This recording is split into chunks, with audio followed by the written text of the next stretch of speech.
I've noticed Honor's phone designs really get what young people want. Look at this design! Honestly, it totally matches my taste. This is the soon-to-be released Honor 500 Pro.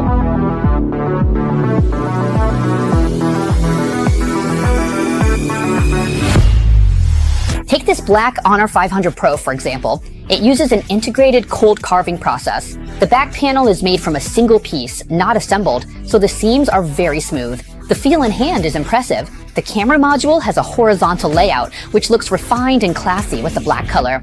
All side buttons are on one side, volume, power, and a new AI button. This is the first time the Honor Number series has a button like this, and the power button is in the middle, so even people with smaller hands can press it easily. The front screen has slim bezels, giving it a clean look. Compared to the previous generation, the Honor 400, it feels even better in the hand. So just by appearance, what do you think of the new Honor 500 Pro?